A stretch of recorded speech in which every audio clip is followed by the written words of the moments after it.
he wouldn't like. A place where children aren't allowed. Just don't let him hope you'll come back, Hallie said. That would be the cruelest thing of all. At least she had a job. Mr. McReynolds had found her a place with Quentin and Estelle Raford, a couple from the East. A few years ago they had bought the largest farm in the county and had been adding small farms to it as mortgages were foreclosed. The price of wheat had fallen steeply since the hungry demands of the Kaiser's War. Most wheat farmers had bought more land and machinery on credit. Now many of them had been ruined along with the banks that held their mortgages. Daddy had been an officer and shareholder in a bank that failed 2 years ago. Hallie wondered if the disaster, coupled with Felicity's bitterness, had brought on the cancer. At any rate, Mrs. McReynolds had telephoned the Rafords about Jackie, and they had consented to let him stay with Hallie, so long as she kept him under control. Mr. McReynolds had driven them out the night before and slipped an extra $10 bill in with her pay. "You'll need it, with the little fella," he said.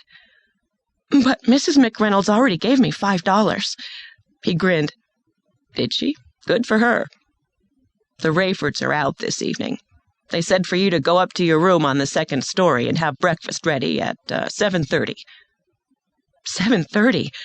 Hallie had never heard of anyone sleeping so late. But she could use some extra time to get used to a strange kitchen, and she would fix them a breakfast that would make them glad they let her bring Jackie. Poor little guy. How bewildered and scared he must feel with his father dead and his mother disappearing. He and Hallie scarcely knew each other, but he had clung to her last night when she tucked him in. You won't go away, Hallie?" "No, sweetie." She gave him a fierce hug. "We'll be together till you grow up. I promise." "You won't get sick like Mama? Or die like Daddy?" "Gracious, I hope not. Now you cuddle up to Lammy, and I'll be right beside you in a minute." Looking very small in the big 4-poster bed, he hugged the faded, raggedy terry-cloth lamb.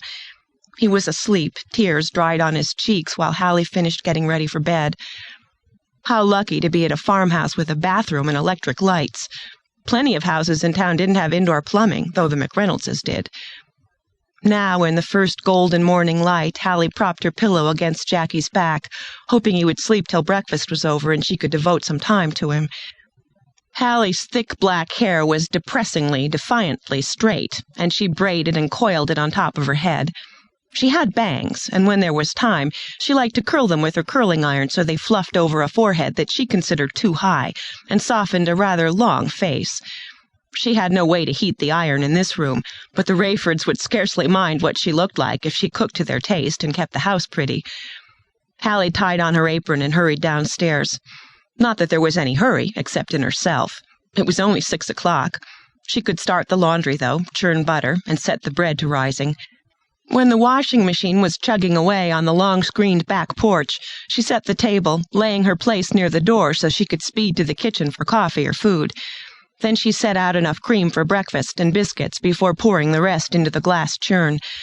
As she cranked the handle, the paddles went around, swishing the cream at first, then turning more slowly till her shoulder began to ache and she changed to her other hand. Specks of pale gold began to form and clot together.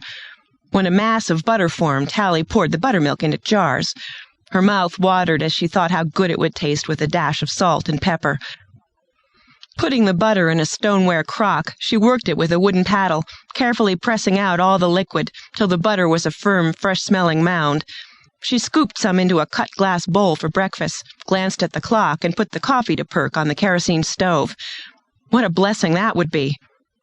Fire on and off as needed without burning on the way a wood or coal stove did to make a kitchen a place of summer torment. She mixed biscuits rich with fresh cream, popped them in the oven, and sliced ham thin in a big skillet. If she hurried, there would be time to cut some fresh tiger lilies for the table. The morning air was bright as the meadowlark's song. She felt sorry for anyone who was missing this finest part of the day. One could even say the only pleasant part in late June. The sun's heat increased as it rose. Farmers had already been in the fields for hours. She was arranging the flowers in a blue and white pitcher when a deep male voice made her jump. "You must be Miss Hallie Meredith." "Yes, sir."